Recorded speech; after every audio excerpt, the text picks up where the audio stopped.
হাত ঘড়িতে দেখলাম রাত 12টা 5। ট্রেনে যাত্রা করছি। বাইরে ঝিরিঝিরি বৃষ্টি, মেঘের কড়কড়াটাই বেশি, সাথে উদ্দাম হাওয়া। কামরা একেবারে ফাঁকা। এত রাতে ফাঁকা হওয়াটা স্বাভাবিকই বটে। হাওয়ার দাপট আর ফাঁকা কামরার ঝাঁকুনিতে বুকের হাড় কেঁপে ওঠে। উপায় নেই, তাই এত রাতেই বেরিয়ে পড়তে হলো।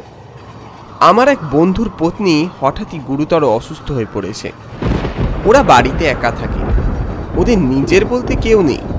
তাই খবরটা পাওয়া মাত্রই তিলদণ্ড অপেক্ষা না করে বেরিয়ে পড়লাম। ট্রেনে উঠতেই এই বেয়াদব বৃষ্টি আর হাওয়া চালু হলো, তার সাথে মুহুর্মুহু বজ্রপাত। তাড়াহুড়োয় ছাতাটাও আনতে ভুলে গিয়েছি। গন্তব্য 6টা স্টেশন পর। প্রত্যেকটা স্টেশন পেরোতে কমপক্ষে 15 মিনিট হলেও তা প্রায় পৌঁছতে আরও 1.5 ঘন্টা তো লাগবেই। এদিকে আমার চোখের পাতায় প্রত্যেক মিনিটে এক একটা করে পরত জমছে। স্টেশন আসতে আসতে চোখ খুলে রাখতে পারবো কিনা তার কোনো গ্যারেন্টি নেই।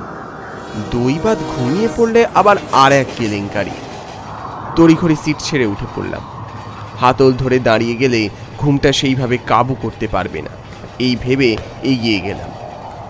4-5 পা এগোতেই মনে হলো কামরায় আমি একা নই। ঘাড় ঘোরাতেই চোখে পড়ল ট্রেনের দরজার একেবারে ধার ঘেঁষে এক ব্যক্তি। এক হাত কোনো রকমের লোহার রডে আটকে রেখে দেহের 60 থেকে 70% বাইরে ছুঁড়ে রীতিমতো এই উদ্দাম হাওয়া উপভোগ করতে করতে যাচ্ছে। এই কারণে এরা মরে। প্রচণ্ড রাগ হলো লোকটার ওপর। কাণ্ডজ্ঞানহীনের মতো ওরমভাবে কেউ যায় এত রাতে? এত হাওয়ায় বাইচান্স যদি পা হড়কে পড়ে যায় তাহলেই তো একটা বড় বিপদ ঘটে যাবে। একেতে মেজাজ খাপ্পা হয়েছিল। আমি এগিয়ে গিয়ে প্রায় চিৎকার করে বললাম, কি ব্যাপার কি মশাই? বয়স তো কম হচ্ছে না, ওরমভাবে দাঁড়িয়ে আছেন যে, পড়ে গেলে তো এক্ষুনি ভবলীলা সাঙ্গ হয়ে যাবে। লোকটি আমার কথায় কর্ণপাতই করল না। আশ্চর্য, কি অভদ্র লোক রে বাবা। আবার বললাম, এই যে মশাই শুনছেন, ভালো কথা বলছি, ওখান থেকে সরে দাঁড়ান। এত হাওয়ায় যে কোনো সময় দুর্ঘটনা ঘটে যেতে পারে। না, কোনো লাভ নেই, এ লোক কথা শুনবার নয়। আমি আমার জায়গার দিকে এগোলাম। ঠিক তখনই পিছন থেকে একটা রুক্ষ গলার আওয়াজ পেলাম, এই যে আমায় বলছেন কথাগুলো। আমি মুখ ফিরিয়ে লোকটার দিকে বিস্ময়ে চেয়ে রইলাম। কথাগুলো আমি কাকে বলেছি? এ তো একটা উন্মত্ত মাতাল। গলায় মোটা সোনার চেন চকচক করছে, হাতে সোনালি ব্রেসলেট। কে জানে পকেটে রিভলভার আছে কিনা। এই ধরনের লোককে বিশ্বাস নেই। কি হলো, চুপ করে রইলেন যে? লোকটা যেন আবার হুঙ্কার দিয়ে উঠল। না মানে আপনার ভালোর জন্যই বলছিলাম, আধো আধো গলায় বললাম আমি। আমার কথা শুনে লোকটা মুচকি হেসে বলল, আমায় নিয়ে বেশি ভাববেন না, মুশকিলে পড়ে যাবেন, বুঝলেন? লোকটার হুমকি খেয়ে আমি রীতিমতো স্তম্ভিত। কোথায় যাবেন? গুপ্তিপুর স্টেশনে আসছে। লোকটা কি করে জানলো আমি কোথায় নামবো? যাই হোক, তারপর ওই অবস্থায় গা থেকে একটা একটা করে গয়না খুলতে লাগলো লোকটা। মানে চেন, ব্রেসলেট, আংটি, এইসব আর কি। আর একটু হলেই লোকটা নিঘাত চলন্ত ট্রেন থেকে পড়ে মারা যাবে। মদ্যপ অবস্থায় আছে, একেবারে হুঁশ নেই, বুঝতেই পারছি। আমি তাও আটকালাম। কি করছেন কি মশাই? থামুন থামুন, পড়ে যাবেন যে। কে শোনে কার কথা? লোকটা সব খোলা হয়ে গেলে রড থেকে হাতটা বের করে আমার দিকে এগিয়ে দিয়ে বলল, এই নিন, রাখুন। অমনি বিশাল একটা দমকা হাওয়া নিমেষে লোকটা চোখের সামনে ট্রেন থেকে ছিটকে পড়ল। আমার মাথার পিছনের শিরা উপশিরায় শীতল প্রবাহ বয়ে গেল। চোখ দুটো পাথরের মতো স্তব্ধ। একেবারে ঘাবড়ে গেছি আমি। তারপর তড়িঘড়ি অ্যালার্ম চেনটার কাছে গিয়ে সজোরে সেটা টানলাম। গাড়িও কষে থামলো সঙ্গে সঙ্গে। নেমে দেখতে যাব লোকটা আদৌ বেঁচে আছে কিনা। সঙ্গে সঙ্গে দূরপাল্লার একটা ট্রেন ঠিক পাশের লাইন দিয়ে হনহন করে বেরিয়ে গেল। আমি নামতে গিয়েও দাঁড়িয়ে পড়লাম। ব্যাস, লোকটার বেঁচে থাকার আর কোনো আশা রইল না। এবার মনে ঘুরপাক খেতে লাগলো, রেল পুলিশ এলে যত কৈফিয়ত তো আমায় দিতে হবে। বন্ধুকে বিপদ থেকে বাঁচাতে গিয়ে শেষে আমিও বিপদে পড়ে যাব। দরজা দিয়ে দেখলাম সামনেই গুপ্তিপুর স্টেশন দেখা যাচ্ছে। যেমন ভাবি হোক, আমায় সেখান থেকে বেরোতেই হবে। স্তব্ধ ট্রেন থেকে রেল লাইনে ঝাঁপ দিলাম। অনুভব করলাম বৃষ্টিটা ধরে গেছে, কিন্তু হাওয়ার দাপট কমেনি।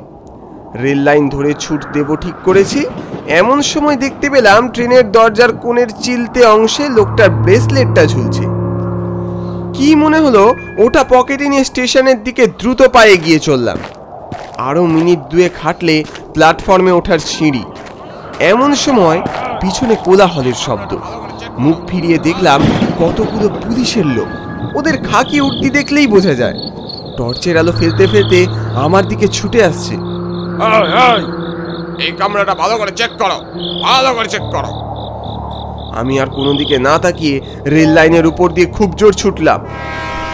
তারপর প্ল্যাটফর্মের সিঁড়ির কাছে আসতেই আর একটা মালগাড়ি হন হন করে বেরিয়ে গেল। ওহ, জোর বাঁচা বেঁচেছি। স্টেশনের ঘড়িতে দেখলাম এখনো রাত 1:40। স্টেশন চত্বর নির্জন। আকাশে এখনো ঘন কালো মেঘ মাঝে মাঝে গর্জন করে চলেছে, মানে আবার একচোট হওয়ার সম্ভাবনা আছে।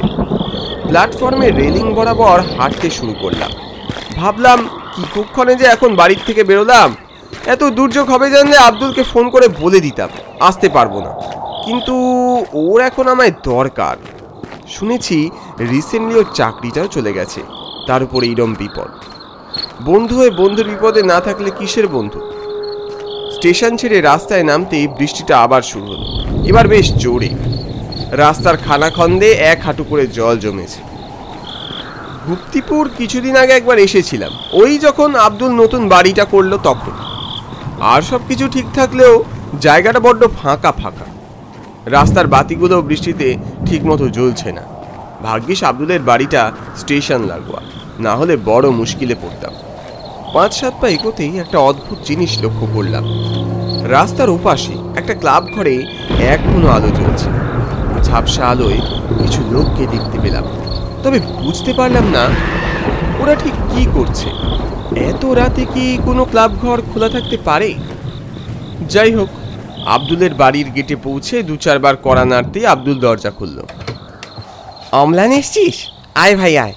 এত রাতে তোর আসতে খুব অসুবিধে হয়েছে না? না না, পারলে আমায় একটা তোয়ালে বা গামছা দি। হ্যাঁ দিচ্ছি, দাঁড়া। তারপর ঘরে পৌঁছে ও বলল, তুই এসে বড় উপকার করেছিস ভাই। এখানে বাড়ি করার পর সেরকমভাবে কারোর সাথে ভাব জমে ওঠেনি। ইনফ্যাক্ট এখানকার রাস্তাঘাটও আমি ঠিক মতো চিনি না। ওদিকে রেশমির মা বাবাও থাকে সেই খোয়াইগঞ্জ, সেখান থেকে কি আসা সম্ভব? রেশমি এখন আছে কেমন? ভালো নেই ভাই, কিডনির সমস্যা। ডাক্তার বলেছে এই ওষুধে কাজ না হলে যে কোনো সময় হসপিটালে অ্যাডমিট করতে হবে। আব্দুল বলে চলল, এখান থেকে অফিস কাছে হবে বলে বাড়িটা কিনেছিলাম। রেশমিও বেশ ছিল। মাসখানেক আগে হঠাৎ করে চাকরিটাই চলে গেল, আর এখন রেশমিরও এই অবস্থা। হাতে টাকা করি একেবারে শেষ হতে চলেছে। এদিকে ও সুস্থ না হয়ে ওঠা পর্যন্ত আমি যে নতুন ব্যবসা বা অন্য কিছু করব তার উপায় নেই। আমি ওর হাতে কিছু টাকা দিলাম, বললাম এটা রাখ। আব্দুল চোখের জল ফেলতে ফেলতে বলল, তুই আমায় বাঁচালি ভাই। আজকালকার দিনে তোর মতো বন্ধু পাওয়া সত্যি ভাগ্যের ব্যাপার। আমি ওর কাঁধে হাত রেখে বললাম, এখন যা, রেশমির কাছে গিয়ে বস, ওর তোকে দরকার হতে পারে। আব্দুল চলে গেলে সারাদিনের ধকল আর ঠান্ডা হাওয়ায় কেদারায় মাথা ঠেকাতেই চোখ জুড়িয়ে এসেছিল। হঠাৎ লোডশেডিং হলো। ঘরের চারিদিকে ঘুটঘুটে অন্ধকার। কেদারা ছেড়ে উঠে আব্দুলকে ডাকতে যাব, এমন সময় প্রচন্ড দাপাদাপি আর চিৎকারের শব্দ কানে এলো। প্রথমে ভাবলাম ঘরের ভিতর থেকে বুঝি শব্দটা আসছে, কিন্তু না, শব্দটা আসছে দরজার ঠিক বাইরে থেকে। হাতড়ে হাতড়ে দরজার হাতল দুটো ধরে দরজাটা খুললাম।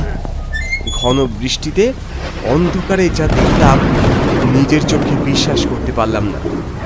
কতগুলো ছায়া মানব, হ্যাঁ ওরা ছায়াই বটে, নিজেদের মধ্যে তুমুল মারামারি করছে, চিৎকার করছে, কেউ কারোর গলা টিপে ধরছে, ছুরি দিয়ে কোপাচ্ছে। আমি আতঙ্কে আর্তনাদ করে উঠলাম, আব্দুল, আব্দুল! আব্দুল ল্যাম্প নিয়ে উপর থেকে ছুটে এলো। কি হয়েছে অম্লান, কোনো সমস্যা? আমি হাত দেখিয়ে বললাম, ওই ওই দেখ, ওখানে কি সব হচ্ছে। কোথায়?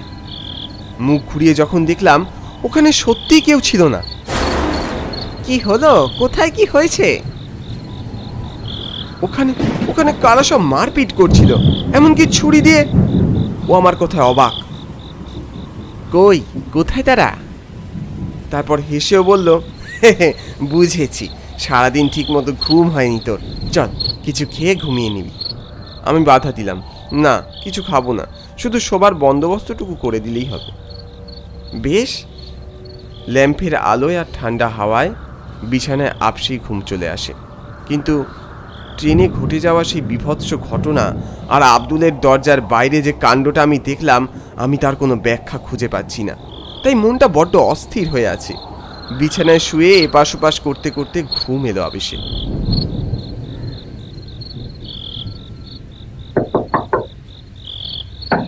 কে? আব্দুল, দাঁড়া, আসছি। দরজা খুলতেই দেখতে পেলাম অন্ধকারে ল্যাম্পের আলোয় সেই মুখ, বিভৎস। আপনি? হ্যাঁ আমি। ব্রেসলেটটা যে নিয়ে এলে, আরগুলো তো নিয়ে আসতে পারোনি, সেগুলো দিতে এসছি। কিন্তু আপনি তো ওই ট্রেনের তলায়। ট্রেনে কি? হ্যাঁ ট্রেনে কি কাটা পড়েছি, এই তো। তো কি হয়েছে? এখন আমি যা দিচ্ছি সেটা রাখো, ওরা একবার জানতে পারলে নিয়ে পগার পার। ব্যান্ডেজ জড়ানো হাত দিয়ে লোকটা কতগুলো গয়না আর এক বান্ডিল টাকা আমার দিকে এগিয়ে দিচ্ছিল। আমি আর নিজেকে সামনে রাখতে পারলাম না, চিৎকার করে উঠলাম, আব্দুল! তখন অনেক বেলা হয়ে গেছে। চোখ খুলে বুঝতে পারলাম দুঃস্বপ্ন দেখেছি। বিছানা ছেড়ে উঠে পড়লাম। আব্দুল রান্নাঘরে। আমি ওর পিছনে গিয়ে দাঁড়ালাম। ও বলল, আজ খিচুড়ি আর আলুর দম হচ্ছে, সাথে চাটনি। তুই হাত মুখ ধুয়ে নে, তোর জল খাবারটা দিচ্ছি। আমি বললাম, ঠিক আছে ঠিক আছে, তোকে অত ব্যস্ত হতে হবে না। রেশমি এখন আছে কেমন? কালকের চেয়ে অনেকটাই ভালো, এখন বসে পত্রিকা পড়ছে। চল তোকে একবার ওর কাছে নিয়ে যাই। তারপর ঘরে গিয়ে রেশমিকে জিজ্ঞেস করলাম, কেমন আছিস বোন? ও ঘাড় নাড়ল। তারপর কিছুক্ষণ কথাবার্তা, উপদেশ ইত্যাদি চলল ওদের সাথে। বেলা গড়ালে খাবার টেবিলে আমি একবার আব্দুলকে জিজ্ঞেস করলাম, হ্যাঁ রে আব্দুল, কাল রাতে তোদের এখানে আসতে একটা ক্লাব ঘর চোখে পড়ল, অত রাতেও খোলা, ওটা কি পাড়ার ছেলেদের? আব্দুল অবাক হলো। ক্লাব ঘর? কই, আমাদের বাড়িতে আসতে কোনো ক্লাব ঘর পড়ে তা তো জানি না, হতে পারে তুই অন্য কিছুকে মনে করেছিস। হ্যাঁ, আমারও তাই মনে হচ্ছে। সন্ধে গড়ালো। ডাক্তারের ওষুধে রেশমি এখন অনেকটা সুস্থ, তবে এখন বেশ কিছুদিন ডাক্তারের কথা মেনেই সব কিছু করতে হবে। ঠিক করলাম আজ রাতেই আমি বাড়ি ফিরে যাব, তাহলে কাল থেকে অফিস জয়েন করতে পারবো। রাতের খাওয়া দাওয়া গল্পগুজব সেরে আব্দুলের বাড়ি থেকে বেরোতে বেশ রাত হয়ে গেল। চলি রে আব্দুল, কোনো সমস্যা হলে আমায় জানাতে দ্বিধা করিস না। হ্যাঁ হ্যাঁ, ঠিক আছে ঠিক আছে। তারপর ধীরে সুস্থে টিকিট কেটে প্ল্যাটফর্মে উঠলাম। তখন স্টেশনের ঘড়িতে 11:10। লোকাল ট্রেন 15-20 মিনিটে চলে আসবে মনে হয়, কিন্তু না, 11:45-এও ট্রেনের পাত্তা নেই। 12টাও বেজে গেল। এবার অস্থির লাগছে। দ্রুত পায়ে টিকিট কাউন্টারের দিকে এগোলাম। সেখানে শুনলাম আগের স্টেশনে নাকি ট্রেন অ্যাক্সিডেন্ট করেছে, ট্রেন আসতে লেট হবে। ঘড়িতে 12:15। আকাশের অবস্থাও এদিকে ভালো নয়। ভাবলাম আজ রাতটা হয়তো আব্দুলের বাড়িতেই কাটাতে হবে। তারপর ঝোড়ো হাওয়া শুরু হলো, সাথে টুপটাপ বৃষ্টি। দ্রুত পায়ে প্ল্যাটফর্ম ছেড়ে নেমে পড়লাম। কিছুটা হাঁটতেই শুরু হলো প্রবল বর্ষণ আর বজ্রপাত। এত বৃষ্টিতে হেঁটে চলা দায়। পথের ওপারের ঘরটায় আজও আলো জ্বলছে, কতগুলো লোক আছে। স্টেশনে আসার সময় তো খেয়াল হলো না। যাই হোক, এখন কিছুক্ষণ ওখানে দাঁড়িয়ে অপেক্ষা করি, অন্তত যতক্ষণ না বৃষ্টিটা কিছুটা ধরছে। ছুটতে রাস্তা পার হয়ে ঘরের সামনের অ্যাসবেস্টাসের নিচটা এসে দাঁড়ালাম। আর চোখে দেখলাম ঘরের সামনের দরজাটা অনেক চওড়া, দরজা দুহাট করে খোলা। দেখি বোঝা যায় এটা একটা ক্লাব ঘর। কিন্তু আশ্চর্যের ব্যাপার হলো আব্দুল এই ক্লাবের ব্যাপারে কিছু জানে না। মুহুর্মুহু বজ্রপাতে কানে তালা ধরে যায়। হঠাৎ খুব সামনে কোথাও বাজ পড়ল। আমি ভয়ে ক্লাব ঘরের ভিতরে ঢুকে এলাম। দেখলাম ঘরের শেষ প্রান্তে কতগুলো টুপি পরিহিত লোক খেলছে, সম্ভবত তাসই হবে। আমি ঘরে ঢুকতেই লোকগুলো নড়ে চড়ে উঠল। ওদের মধ্যে থেকে কেউ একজন উচ্চস্বরে বলল, এই দেখ কে এলা। বিশুদা বোধহয়, আসুক আজ, ওর সাথে আজ বোঝাপড়া আছে। ওদের কথার কিছুই বুঝলাম না। আমি 2-3 হাত দূর থেকে শুধু লক্ষ্য করলাম ওরা কি করছে। এই এই এই, এবার তোর চাল। হারলেই 500 আমার। 500 কেন? তোকে বলেছিলাম 300 দফা হবে। তুই কিন্তু চিটিংবাজি করছিস নটে, এবার কিন্তু ছুরি চালিয়ে দেবো বলে দিলাম। চালা না রে শালা, চালা। আমি তোকে ছেড়ে দেবো ভেবেছিস? এক ভোজালির কোপে শেষ করে দেবো। লোকগুলোর কথা আমি একেবারে তাজ্জব বনে গেলাম। বুঝতে পারলাম এখানে সবার সামনে বা অলক্ষ্যে জুয়া খেলা চলছে, তার সাথে বেমালুম নেশা, মারপিট। এটা বুঝলাম কাল রাতে এরাই আব্দুলের বাড়ির সামনে হল্লা করছিল। এমন সময় আমার চোখের সামনে দিয়ে একজন আরেকজনের উপরে ছুরি চালিয়ে দিল। আমি আতঙ্কিত হয়ে আর্তনাদ করে উঠলাম, খুন খুন! আশ্চর্য, লোকটা ছুরি খেয়েও দাঁড়িয়ে আছে। এ কি রে, ও আবার চেয়ে চায় কেন? তারপর ওরা আমার দিকে ঘুরে তাকালো। প্রত্যেকের চেহারা দেখে আমি শিউরে উঠলাম।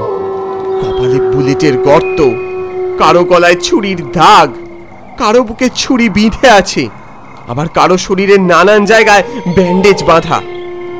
এবার আমায় দেখে ওরাও চিৎকার করে উঠল। আরে আরে, এ তো বিশু নয়, একটা জ্যান্ত ছোকরা। এখন এখানে ও করছেটা কি? আমি সাহস নিয়ে বললাম, মাফ করবেন, ভুল হয়ে গেছে, আমি চলে যাচ্ছি। এই বলে গুটি গুটি পায়ে সেখান থেকে বেরোচ্ছি, এমন সময় তার আগমন। কালকের সেই লোকটি, স্বপ্নে যেমনটি দেখেছি।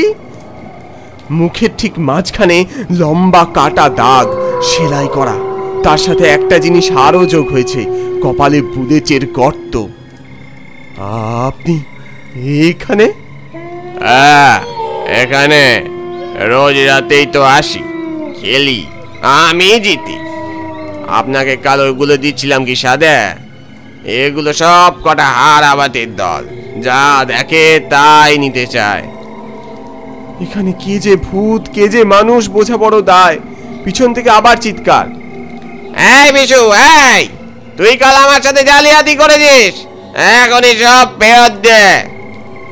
আয় আয়, দেখো যা বলেছিলাম, আমি কোনো জালিয়াতি করিনি, আমি কিছু দেব না। তবে রে, পিছন থেকে লোকগুলো, থুরি ভূতগুলো তেড়ে আসছিল। আমি কোনো দিকে না তাকিয়ে ওই জায়গা ছেড়ে ওরে বাবা রে, ছুটতে সোজা স্টেশনের প্ল্যাটফর্মে উঠে এলাম। ভাগ্যিস ট্রেনটা দাঁড়িয়েছিল। এক লাফে ট্রেনে উঠলাম। তারপর পকেট থেকে ব্রেসলেটটা বের করে ট্রেনের জানলা দিয়ে ছুঁড়ে ফেলে দিলাম, নয়তো শেষে ব্রেসলেটের লোভে ওই ভূতগুলো আমায় না ধাওয়া করে। পরে আব্দুলের থেকে জেনেছিলাম গুপ্তিপুরের ঠিক ওই জায়গাতেই একটা জুয়ার ঠেক ছিল। বেশ কিছুদিন আগে পুলিশ সবকটা জুয়ারোগুলোকে এনকাউন্টার করে মারে ওই ঘরেই। কিন্তু মরলেও কি সেই নেশা যায়? হয়তো না। তাই আজও, যাই হোক, আজ অনেক দিন বাদে আব্দুলকে ফোন করেছি। হ্যালো আব্দুল, কেমন আছিস ভাই? সব ঠিকঠাক চলছে তো? হ্যাঁ ভাই, আমি খুব ভালো আছি। রেশমিও এখন অনেক সুস্থ।